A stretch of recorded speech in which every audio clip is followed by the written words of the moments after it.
Autrefois, les commissaires de police ne pouvaient se fier qu'à leur intuition et à leur capacité de déduction pour élucider les crimes, débusquer les coupables et les faire avouer.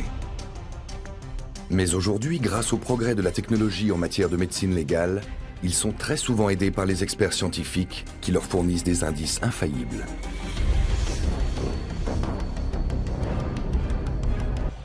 Osnabrück, dans le nord de l'Allemagne. Le petit bois qui s'étendait ici autrefois a cédé la place à un lotissement résidentiel. C'est là qu'en novembre 1987, Christina, une fillette de 9 ans, est assassinée. Son meurtrier, lui, reste introuvable. Des traces d'ADN sont prélevées sur le lieu du crime, mais à l'époque, leur quantité est insuffisante pour pouvoir être déchiffrée par les experts légistes. En avril 2003, soit près d'un quart de siècle plus tard, les enquêteurs se tournent vers une émission de télévision populaire consacrée aux affaires non élucidées. Wen Sie auch fragen, niemand hat Christina gesehen. Alle verfügbaren Kräfte der Polizei Osnabrück werden mobilisiert. En Allemagne, le meurtre est imprescriptible. Après réouverture de l'enquête, des indices pourraient permettre à la police de retrouver enfin le meurtrier de la fillette. Der Fall hat der Polizei niemals Ruhe gelassen. Wissenschaftler haben in den letzten Monaten nochmals Christinas Kleidung und sämtliche Gegenstände vom Tatort intensiv auf DNA untersucht. C'est ici, au service de police judiciaire de Munich, en Bavière, que l'empreinte génétique du tueur a pu être identifiée. Dans ce laboratoire isolé, le généticien Wolfgang Voll et son équipe sont en effet parvenus à déchiffrer un minuscule échantillon d'ADN prélevé sur les vêtements de Christina. Un vrai travail de fourmi.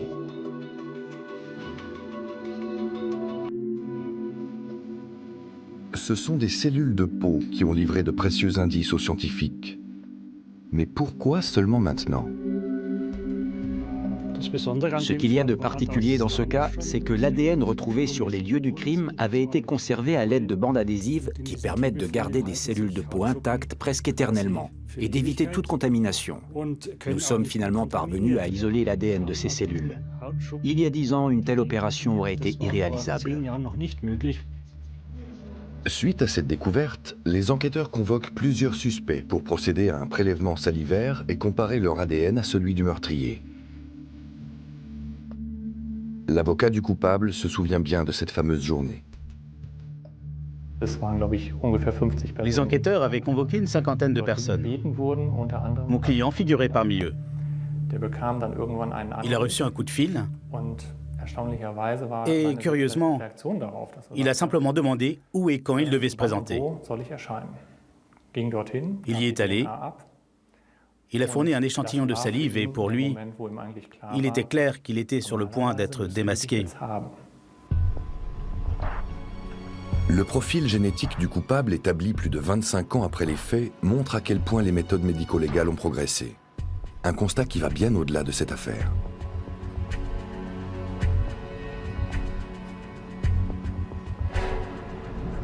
Grâce à une technique d'analyse ultramoderne, des traces d'ADN conservées depuis des dizaines d'années peuvent enfin être déchiffrées par les experts scientifiques. Certains individus sont ainsi rattrapés par leur passé.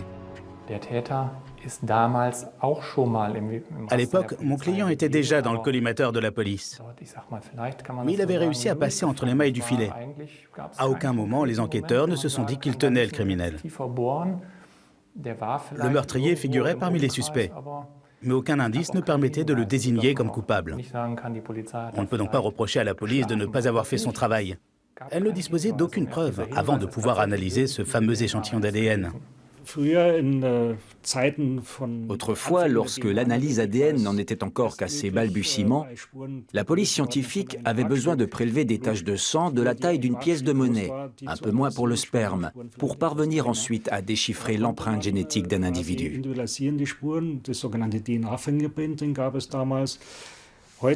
Aujourd'hui, un échantillon d'ADN de moins d'1 millimètre de diamètre suffit. Nous sommes même en mesure d'analyser des traces invisibles à l'œil nu. Il n'est plus nécessaire de respecter un seuil minimum.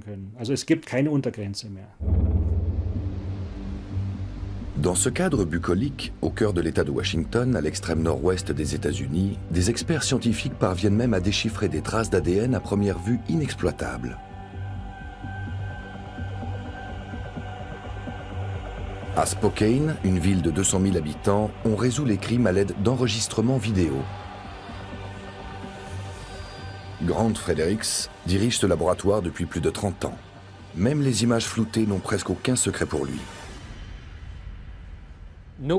Aucune vidéo n'est inutile. Elle renferme toutes des informations, même lorsqu'elles paraissent inexploitables. Le secret, c'est d'avoir les outils adaptés et de l'expérience. En visionnant une séquence, un policier ou une personne non initiée pourrait penser qu'elle ne contient rien d'intéressant, alors qu'un expert audiovisuel auprès des tribunaux vous dirait tout de suite « voilà qui va faire avancer l'enquête ». Démonstration de l'expert, image à l'appui. Cette vidéo montre un accident au cours duquel un enfant a été tué. Le conducteur s'est enfui, a pu être arrêté, mais la police manque de preuves pour l'inculper.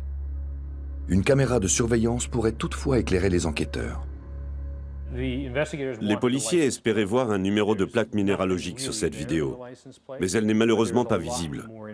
Par contre, l'expert audiovisuel que je suis peut fournir beaucoup d'autres informations utiles à l'enquête. Par exemple, dans ce dossier, on avait beaucoup d'images de faisceaux de phare, ce qui correspond au dessin que la lumière forme sur la route et à la manière qu'elle a de se propager. La deuxième voiture que vous voyez à l'écran a un faisceau de phare bien particulier. Il forme 3 halos de lumière sur la chaussée qu'on a pu mesurer. C'est comme une empreinte digitale, propre à chaque véhicule. Il ne reste plus qu'à comparer ce faisceau de phare à celui de 3 véhicules identiques présents sur les lieux de l'accident. Résultat, seule une des 3 voitures possédait le faisceau recherché. Ensuite, les enquêteurs passent en revue tous les véhicules de la catégorie pouvant correspondre parmi différentes marques, modèles et années de production. L'important, c'est de savoir ce que l'on cherche. Et dans le cas précis, le faisceau de phare a vraiment facilité la tâche des enquêteurs. Après avoir analysé les faisceaux de phare de tous les véhicules sélectionnés, ils ont immédiatement identifié le bon. Un constat alarmant. L'omniprésence de caméras de surveillance offre aux experts audiovisuels auprès des tribunaux une quantité quasi infinie de pistes à explorer. L'expertise audiovisuelle auprès des tribunaux est une discipline scientifique basée sur les mathématiques. 99% des données que nous traitons ont été générées par un ordinateur. Ce qui nous intéresse dans une vidéo, ce sont les pixels. Ces minuscules données que l'on exploite grâce à des techniques et des outils bien particuliers, dans le but d'en retirer un maximum d'informations.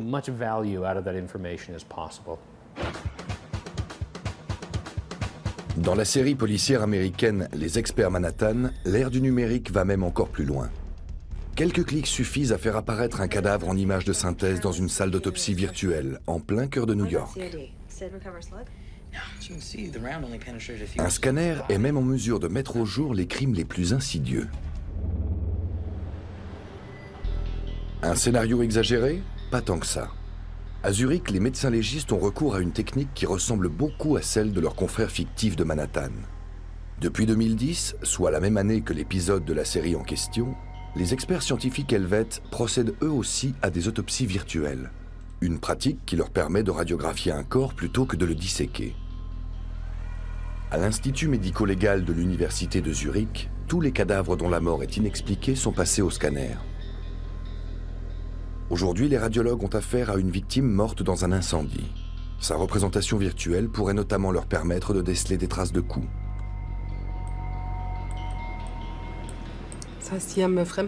Ici, on détecte la présence d'un matériau étranger sur le côté de la jambe. Là, on peut voir que la victime a subi une petite opération chirurgicale. La cheville semble en parfait état. Il n'y a aucune trace de fracture récente. J'ai aussi vérifié la présence d'éventuels projectiles. Normalement, ils sont radio-opaques et ils apparaîtraient en bleu à l'écran. Tout ce qui est métallique ou radio-opaque est coloré en bleu. Et ici, rien n'indique la présence de projectiles. Après avoir examiné ces vues en coupe, je peux donc affirmer en tant que radiologue qu'il n'y a aucun signe de blessure par balle ni de traumatisme pénétrant quelconque. Nous avons donc affaire au profil typique d'une victime d'incendie. Ces taches noires révèlent la présence d'air due à l'effet de la chaleur dans les tissus mous et ne démontrent en aucun cas l'intervention d'un tiers. Les os ne présentent aucune trace de fracture, de projectile ou d'autres blessures par balle. Dans la série policière française Engrenage, le scalpel reste l'outil de prédilection des médecins légistes. Et à coup d'images choc, les scénaristes n'hésitent pas à en rajouter. Alors que les polars américains ont souvent tendance à se projeter un peu trop loin dans le futur, les fictions télévisées européennes, elles, restent à la traîne en matière de sciences médico-légales. Dans la réalité, ce genre de pratique est rare en raison de son grand nombre de lacunes. Le professeur Michael Talley, l'un des plus importants médecins légistes au monde, est persuadé que l'autopsie virtuelle, ou virtopsie, pourrait bien remplacer un jour l'autopsie classique.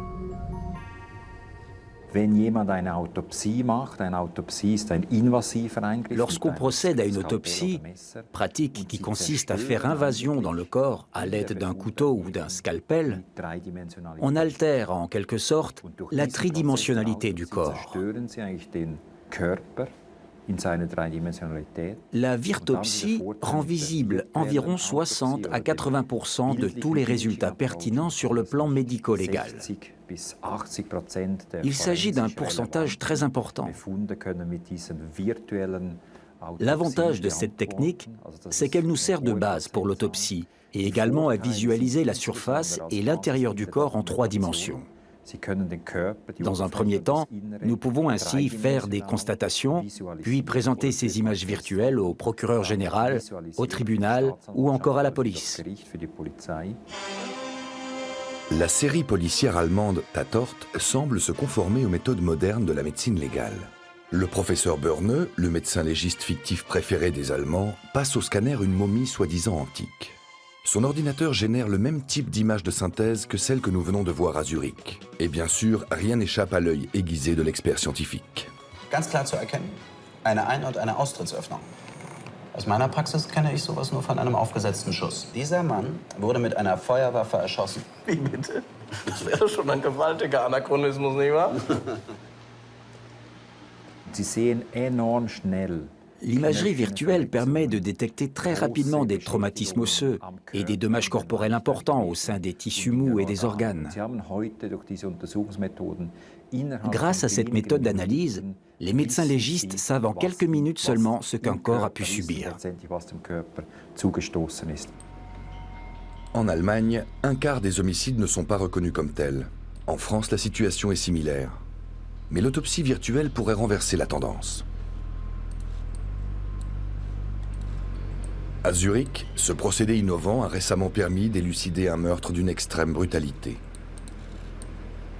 Dans ce cas précis, le scanner nous avait permis de détecter plusieurs objets métalliques dans le corps de la victime. Et nous avons pu indiquer au médecin légiste où ils se trouvaient précisément. Si on observe ces coupes d'images, on distingue à cet endroit un élément radio-opaque. Nous soupçonnions donc la pointe d'une arme blanche. Nous savions que nous avions affaire à une blessure perforante car nous avions trouvé des fragments de l'arme du crime dans le corps de la victime. Nous en avons ici une impression en 3D. On distingue ici un petit fragment au niveau de la main qui correspond à la pointe et au début de la lame d'un couteau. L'autopsie virtuelle nous a donc permis de trouver un morceau de l'arme du crime, qui a ensuite conduit au meurtrier. Les crimes capitaux sont bien réels, mais leur élucidation, elle, nécessite de plus en plus de recourir à des techniques virtuelles. Dans cette enquête sur un braquage de banque, notre mission consistait à déterminer la taille des criminels ainsi que leurs faits et gestes. Ces braqueurs de banque sont cagoulés. À première vue, impossible d'identifier leur visage. Et pourtant, notre expert audiovisuel américain est en mesure d'établir la taille des malfaiteurs au centimètre près. Le suspect au fusil a été filmé dans la même position par 3 caméras, sous différents angles. Ce qui nous a permis de déterminer sa position exacte, ainsi que l'emplacement de sa tête. On a ensuite localisé la position du pixel situé au sommet de sa tête. Et grâce à d'autres caméras, on a aussi pu déterminer l'emplacement de ses pieds. On savait alors qu'il était debout et à quel endroit il se trouvait. Toutes les caméras qui filmaient l'intérieur de la banque ce jour-là m'ont permis de vérifier sa taille sous différents angles et d'être sûr de mes calculs. Jusqu'ici, les photos avaient un inconvénient majeur. Elles sont plates et en 2 dimensions. Mais l'équipement informatique de Grant Fredericks ouvre de nouvelles perspectives. Les images vidéo sont par essence en 2D, donc pas en relief. Mais grâce à la quantité croissante de données, on commence à obtenir nos premières images en 3D. Ce qui signifie qu'un visage ne sera plus visible que d'un seul point de vue. On sera bientôt en mesure de changer l'angle de la caméra et d'avoir une image complète. Retour à Zurich. Ici, les médecins légistes ont recours à la circulation extracorporelle afin d'examiner un cadavre en détail. Parce que les images seraient trop difficiles à supporter, nous procéderons à une démonstration avec un mannequin. La circulation du sang du cadavre est activée une dernière fois pour vérifier si un dysfonctionnement dans les vaisseaux sanguins pourrait être à l'origine du décès de la victime. Nous utilisons la pompe de cet appareil pour injecter au cadavre environ 1500 ml de produit de contraste. On utilise un produit de contraste radiologique classique dont on se sert dans les hôpitaux, ainsi que du polyéthylène liquide, une matière plastique qui permet de bien fixer le produit dans le vaisseau sanguin. Et on mélange le tout.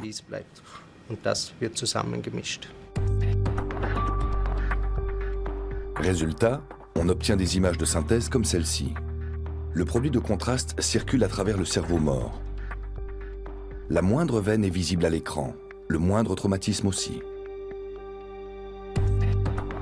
Cela fait des années que les médecins légistes de l'université de Zurich ont recours à cette méthode. Au début, certains experts scientifiques doutaient de l'efficacité de cette technique sur un cadavre. Nous avons quand même tenté l'expérience. Et cela a très bien marché. Il suffit de faire un petit trou dans l'aine de la victime, puis de pomper le produit de contraste dans le corps, les artères et les veines, pour faire apparaître à l'écran le cœur et l'ensemble des vaisseaux sanguins du cadavre. Cela permet de déceler une défaillance, un impact de balle, ou même de comprendre pourquoi l'opération d'un patient s'est mal passée. On peut détecter le moindre défaut ou la moindre petite perforation à l'intérieur d'un vaisseau qui aurait pu saigner.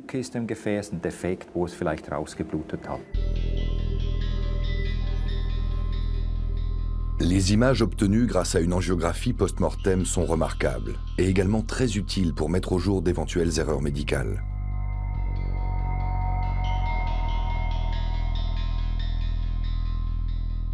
Il arrive aussi souvent que des cadavres anonymes soient livrés à la morgue. Comment savoir alors à qui appartient ce visage en 3 dimensions?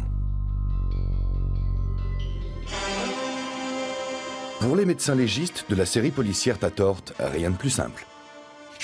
Wir beide, wir üben uns heute in der hohen Kunst der forensischen Gesichtsrekonstruktion. Et comme bien souvent, la télévision fait des miracles.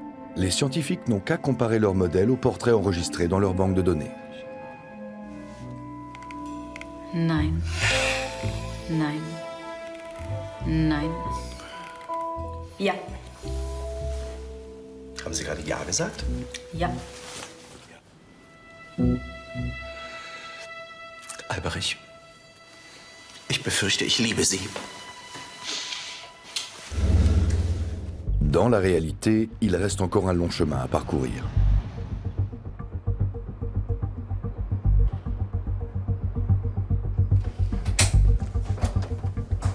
Kevin Reed gère le programme d'identification de nouvelle génération, un vaste projet de reconnaissance faciale développé par le FBI. L'homme nous indique le chemin vers le poste central de commandement. Celui-ci abrite une base de données nationale dans laquelle sont stockés plus de 100 millions de visages et de données biométriques de criminels américains.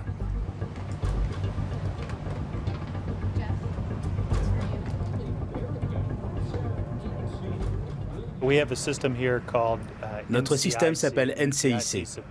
Son but est de faciliter la tâche des forces de l'ordre à l'échelle nationale.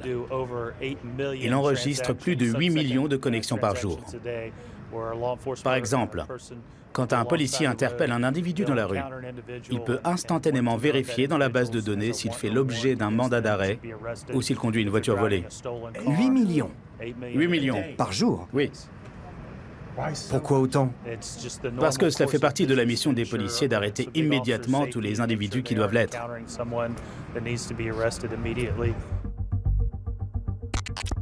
Et le FBI ne compte pas en rester là.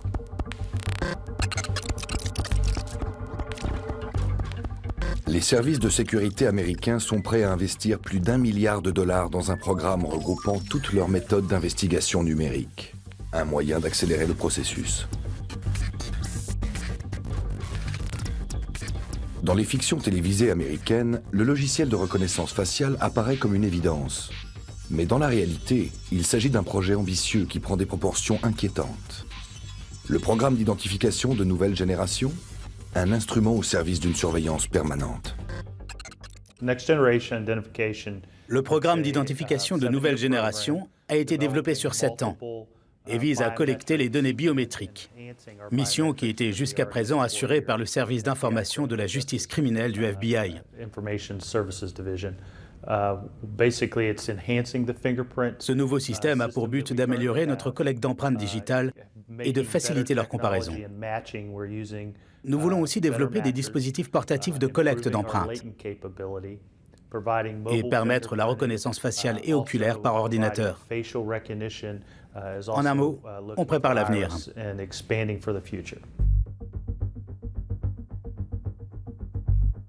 Mais comment un tel système peut-il décomposer un visage humain au moyen d'algorithmes de comparaison?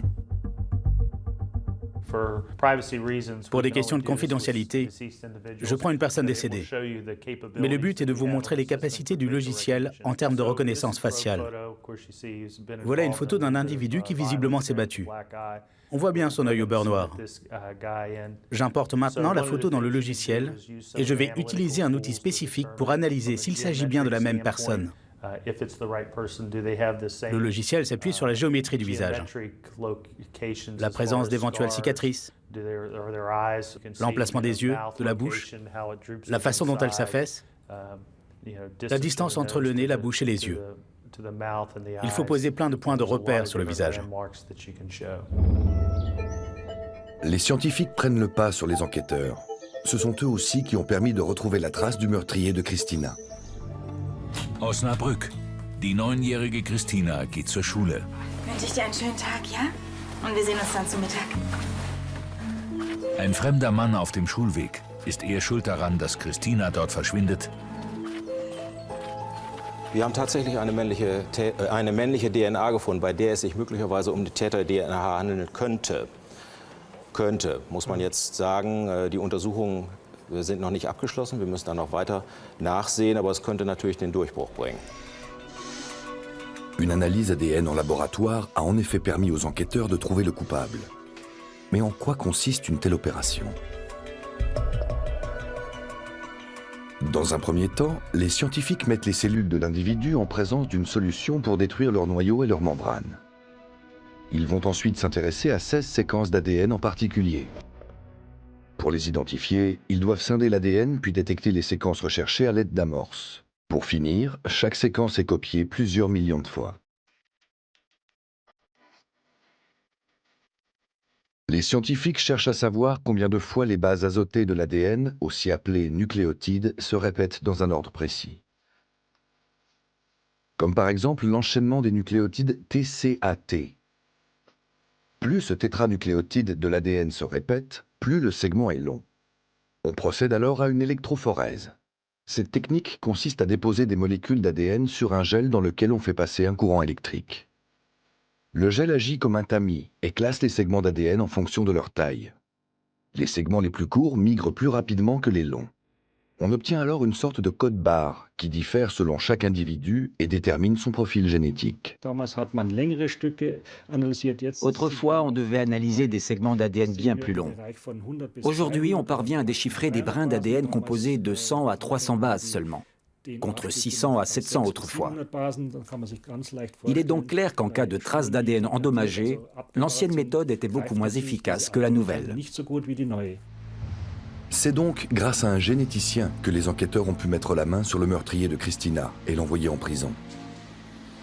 Si le meurtre est prescriptible en France, l'ADN, lui, est impérissable. Celui d'un humain se conserve bien après sa mort. Mais bien qu'il puisse être un précieux indice pour les enquêteurs, il ne permet pas toujours de confondre un coupable.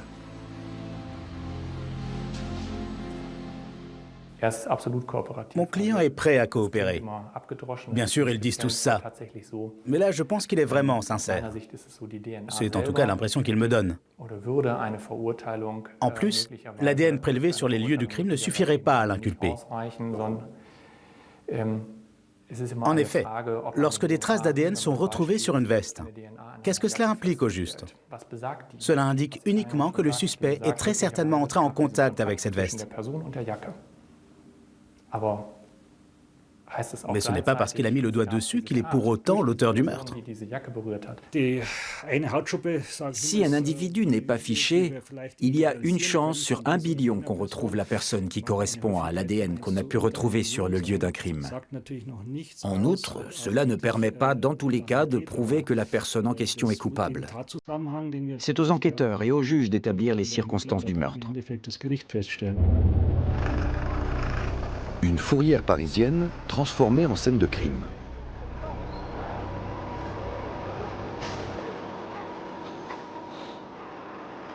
Et action! Bienvenue sur le tournage d'un nouvel épisode d'Engrenage.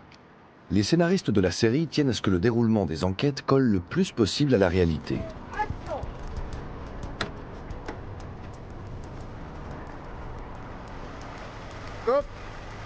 Même le lieu de tournage est réel.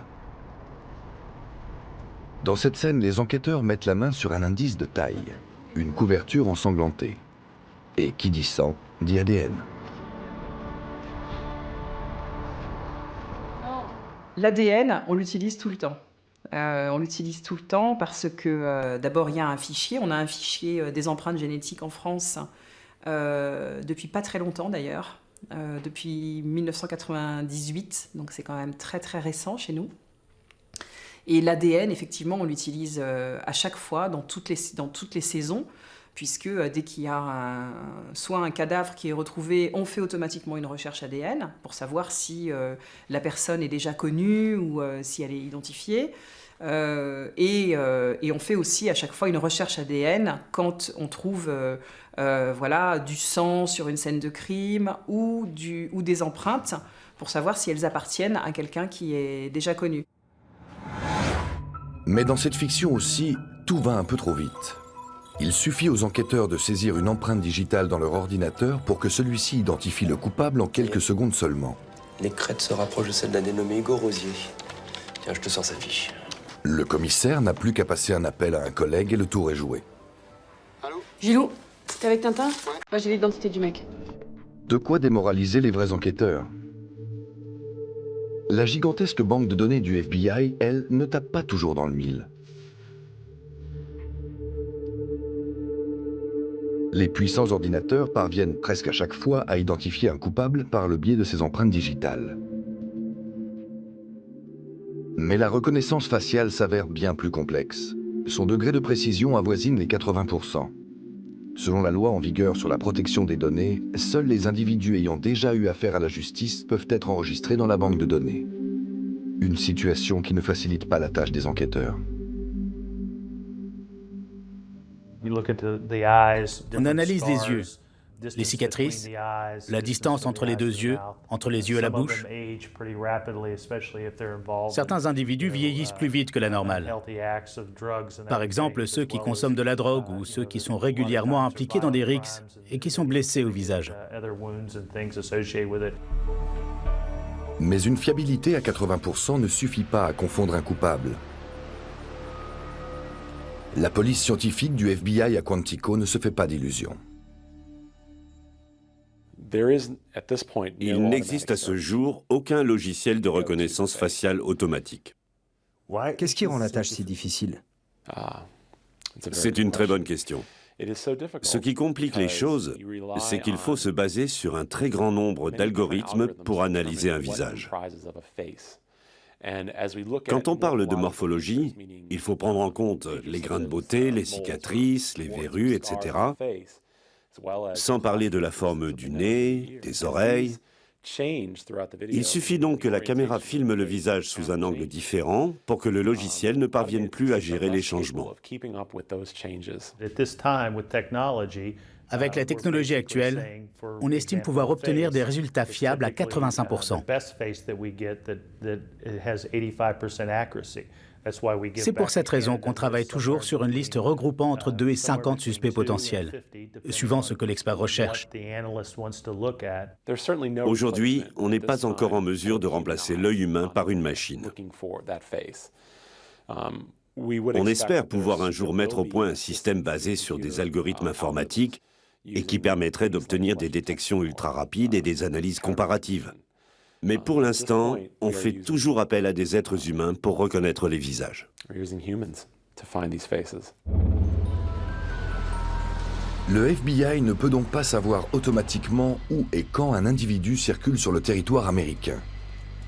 À une exception près. À San Francisco, les habitants s'insurgent contre l'acharnement du FBI à collecter des données.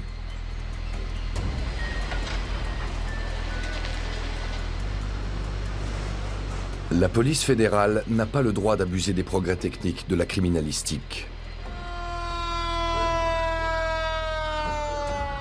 C'est du moins ce que préconise l'Electronic Frontier Foundation, une ONG qui lutte pour la liberté d'expression sur Internet et vient en aide aux citoyens concernés.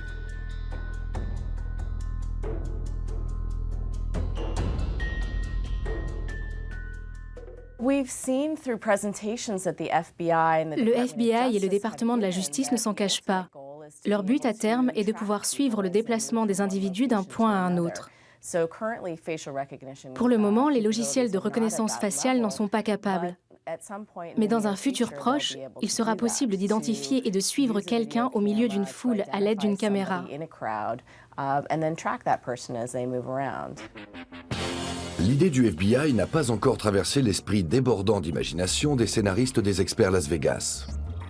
Inquiétant toutefois, les ordinateurs ultra performants des enquêteurs fictifs sont capables d'identifier parfaitement un individu à l'aide de n'importe quelle caméra de surveillance. Dans la réalité, ce procédé est loin d'être aussi performant.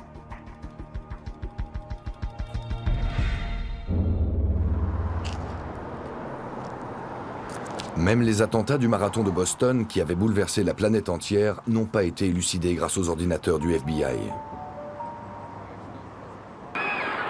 15 avril 2013. Cette année-là, Patriots Day tombe à lundi. Les derniers coureurs franchissent la ligne d'arrivée peu avant 15 heures. Soudain, 2 bombes explosent. La ville sombre dans la panique et le chaos. Le bilan est lourd. 3 morts et plus de 250 blessés, dont de nombreux gravement. Quelques minutes plus tard, l'enquête commence. Ce jour-là, plusieurs caméras de surveillance sont braquées sur la ligne d'arrivée.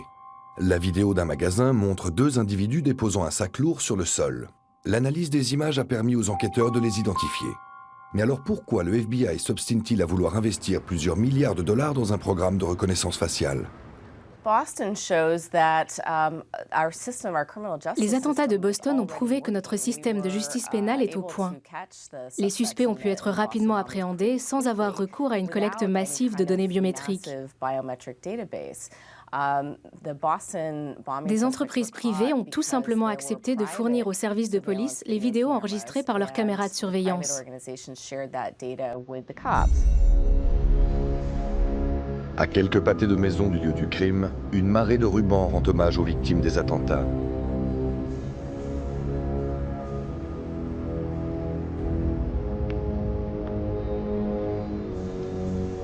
Les caméras de surveillance sont certes utiles pour les enquêtes en cours, mais est-il pour autant indispensable de conserver à long terme les vidéos dans une banque de données ?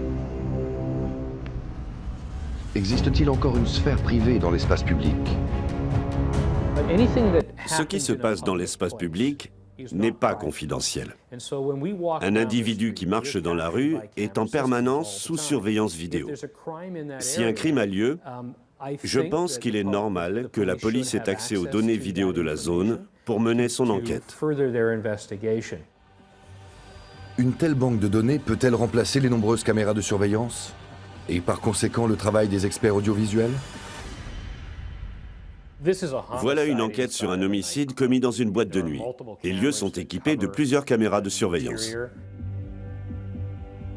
L'œil averti de Grant Fredericks parvient à détecter des indices qui, à première vue, peuvent difficilement accuser le coupable.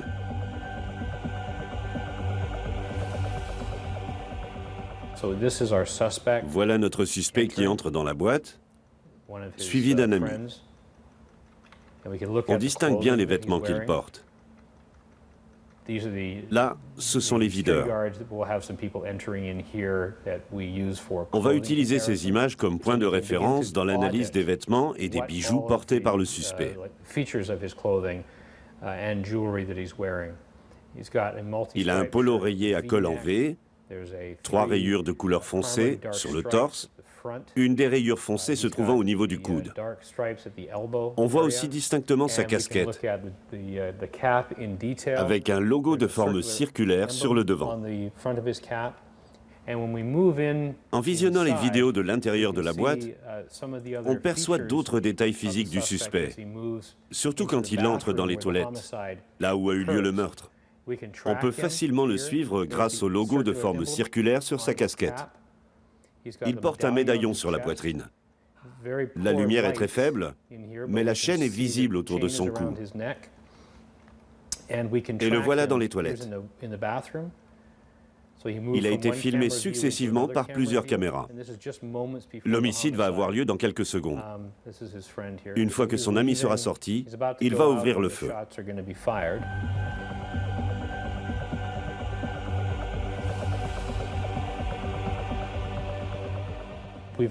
On l'a identifié comme étant le tireur. On ne le voit pas de face quand il sort de la boîte, mais on peut s'appuyer sur les caractéristiques de ses vêtements. On dispose d'une image nette de son visage quand il est entré dans la boîte de nuit et de tous les détails de sa tenue vestimentaire. Là, vous voyez le tireur sortir après la fusillade. L'image est coupée, on ne le voit pas de face, mais on le voit sortir. On reprend l'image de référence de son polo pour prouver que la personne qui est entrée et qui a tiré est bien la même que celle qui part dos à la caméra.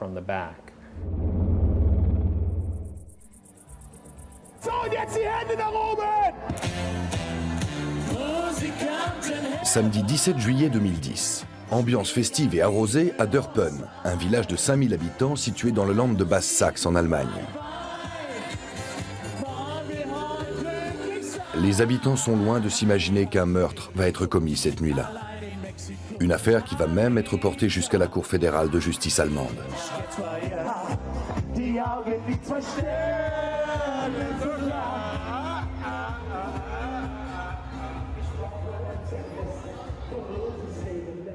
Une femme de 27 ans quitte le lieu des festivités. Dans l'obscurité, un jeune cycliste la suit. Il s'agit de son assassin. Le porte-parole de la police de l'époque n'est pas prêt d'oublier cette affaire. Il est 3h15 lorsque la jeune femme rentre chez elle. Soudain, elle est agrippée par le cycliste. Il va ensuite la frapper brutalement avant de la violer devant l'entrée d'un jardin d'enfants. Un événement qui a marqué à vie ce petit village sans histoire.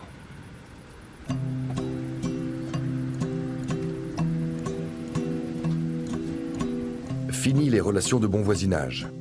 Désormais, les habitants se méfient les uns des autres. Les enquêteurs décident de prélever un échantillon d'ADN sur tous les hommes du village. Ils sont persuadés que le meurtrier est originaire de Dörpen ou d'une commune voisine. 2400 hommes âgés de 18 à 40 ans doivent prouver leur innocence.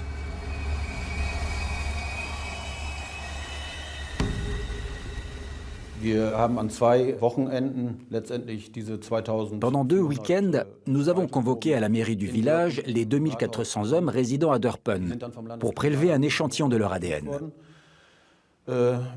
Nous les avons ensuite fait analyser au service de police judiciaire de Hanovre.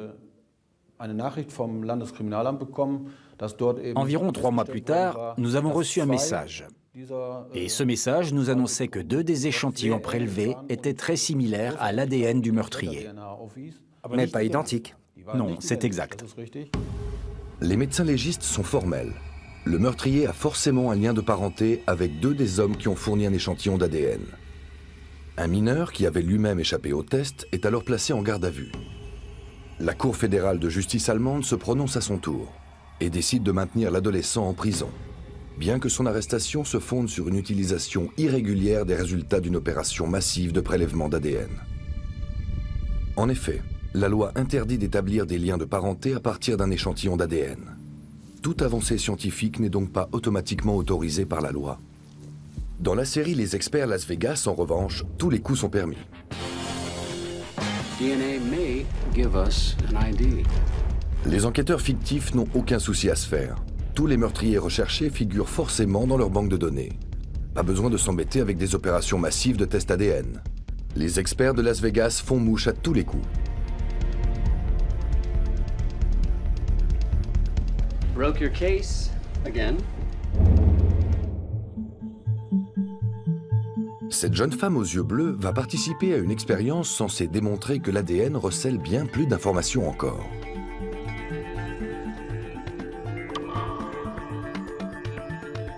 Notre cobaye, Katharina, fait don de quelques gouttes de sang. Quelques jours plus tard, elle nous accompagne à Rotterdam. Les échantillons de sang de la jeune femme y ont été envoyés au préalable. 4 petits échantillons qui en disent long sur son profil génétique.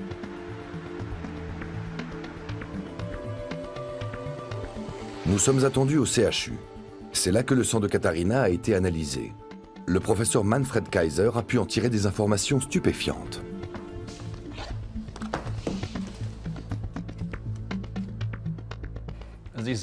La science a fait beaucoup de progrès en matière d'analyse ADN. Cela fait plusieurs décennies que les scientifiques sont en mesure de déterminer le sexe d'un individu, mais aussi la couleur de ses yeux, de ses cheveux, et tout récemment, encore d'autres petits détails.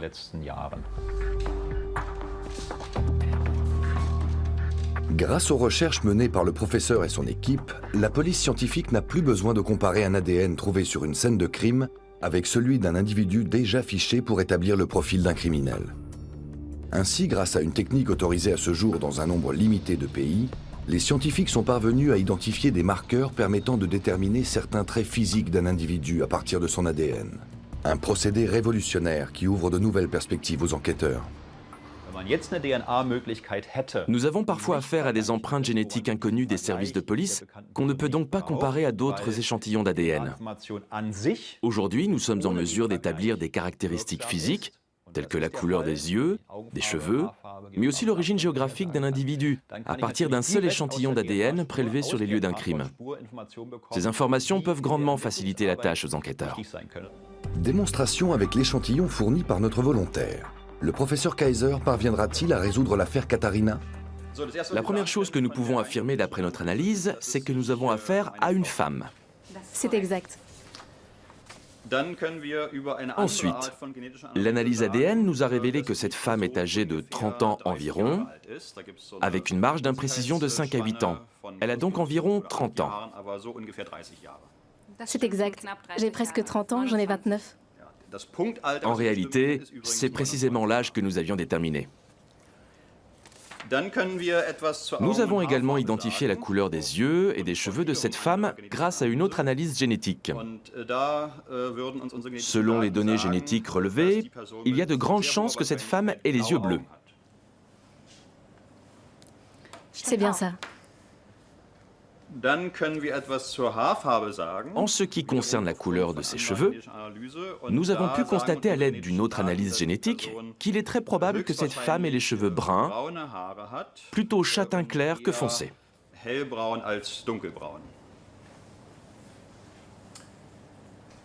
Ce n'est apparemment pas le cas. Je me permets donc de vous poser une autre question. Avez-vous teint vos cheveux en roux? Oui, c'est bien le cas. Et quelle est la couleur naturelle de vos cheveux? Mes cheveux naturels sont châtain clair. En plein dans le mille. Mais en quoi consiste exactement la méthode employée par le professeur Kaiser?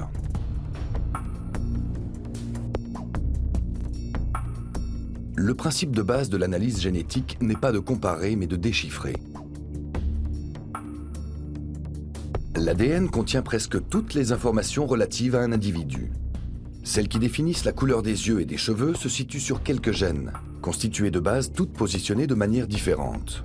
Ce sont ces bases qu'il faut repérer sur les brins d'ADN, marquer, puis copier des millions de fois pour être sûr du résultat.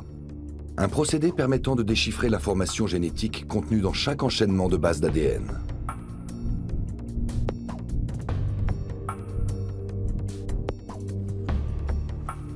Les généticiens espèrent pouvoir tirer encore plus d'informations à partir de l'ADN. Peut-être parviendront-ils dans quelques années à déterminer une physionomie précise, telle qu'un visage humain. Ce qu'il y a de passionnant dans ma profession, c'est que nous analysons des milliers d'êtres humains. Nous mesurons leur visage, nous scannons leur génome et nous essayons d'établir des liens entre les deux. Cela nous a notamment permis de découvrir des gènes impliqués dans la physionomie du visage. L'an dernier, nous avons pu ainsi établir un lien entre 5 gènes et certains traits du visage humain, tels que l'écart entre les 2 yeux, etc.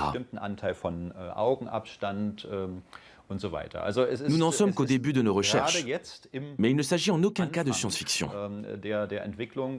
Il ne nous reste plus qu'à attendre de voir ce que nos études vont donner, car nous n'en sommes qu'au point de départ. Certains scientifiques émettent l'idée qu'on puisse dresser un jour un portrait robot en 3 dimensions à partir d'un génome. Nous en sommes encore loin, bien sûr, mais je ne suis pas si vieux et dans ma vie, j'ai déjà eu affaire à des techniques qu'on pensait utopiques et qu'on a finalement réussi à mettre au point. Je pense vraiment que nous sommes sur la bonne voie. On se concentre, action! Les séries policières ne peuvent ou ne veulent pas toutes s'inspirer des visions futuristes époustouflantes de la criminalistique. Les scénaristes d'Engrenage, eux, se basent uniquement sur des faits réels et respectent à la lettre les méthodes légales de la police.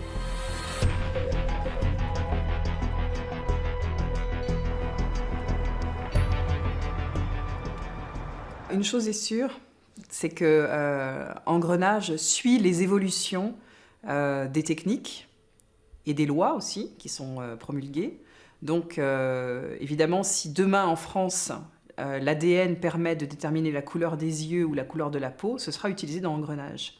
Voilà. Maintenant, pour l'instant, on n'en est pas là. Mais d'ici là, la criminalistique aura à nouveau fait un grand pas. Des robots, commandés par un ordinateur déjà en service à l'Institut médico-légal de Zurich, sont capables de reproduire en images le dernier souffle d'une victime sous différents angles. Une technique baptisée par les médecins légistes modernes, imagerie post-mortem.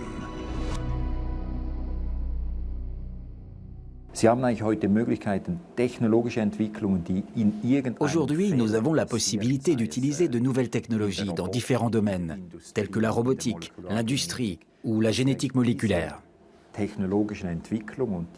Ces technologies qui progressent de façon fulgurante nous poussent à nous remettre en question sans cesse. Nous devons constamment nous demander si nous pouvons les intégrer à la médecine légale et à la criminalistique. En tous les cas, il me semble qu'elles représentent un énorme progrès pour les médecins légistes, notamment en Suisse. Et les étudiants en médecine, par exemple, ne considèrent plus le médecin légiste uniquement comme quelqu'un qui autopsie des cadavres.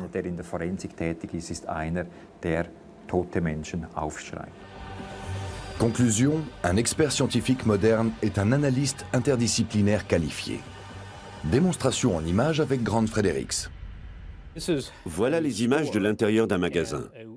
Une personne entre et allume un feu. Pendant le procès, la suspecte a affirmé ne pas être à l'origine du feu. J'ai donc créé un filtre pour analyser le rayonnement dans l'arrière-boutique. Là, vous voyez les proportions de rouge et de bleu contenues dans la lumière, ainsi que son intensité. Au moment où la femme quitte le magasin, on voit sur le graphique que le feu est allumé, le rouge étant en proportion plus importante. Cela constitue une preuve irréfutable.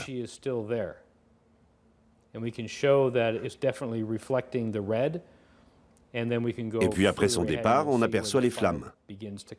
Ces preuves ont été présentées au jury et la femme a rapidement été reconnue coupable d'incendie volontaire.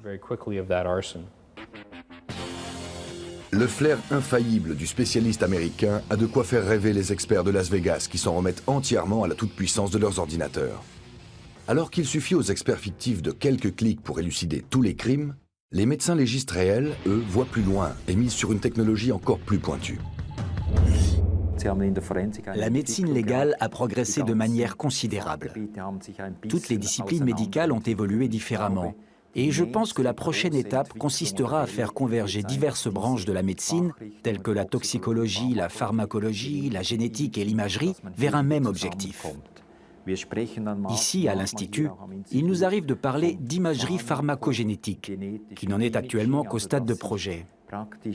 Il s'agit bien sûr d'une vision délirante, mais elle pourrait à terme, dans une vingtaine d'années peut-être, faire partie de notre quotidien. L'imagerie post-mortem pourrait nous permettre non seulement de voir la morphologie du corps d'un cadavre, mais aussi, et nous sommes déjà en train d'y travailler, de déceler des substances à l'intérieur du corps, telles que des concentrés d'alcool par exemple. Dans quelques années, l'imagerie pourrait à la fois servir à détecter des molécules, mais aussi des informations génétiques. Ce n'est pour le moment qu'une vision, mais elle pourrait devenir réalité d'ici une vingtaine d'années. Une chose est sûre, la représentation virtuelle des gènes humains ne fera pas pour autant disparaître les crimes de notre quotidien. Mais à terme, elle pourrait bien mettre des bâtons dans les roues des meurtriers, même les plus rusés. Le rêve du crime parfait semble voué à l'échec. Aujourd'hui, presque plus aucun détail n'échappe aux médecins légistes dans leur laboratoire high-tech. De là à trouver cela rassurant, c'est une autre histoire. Car les gangsters ne sont pas les seuls à laisser des traces.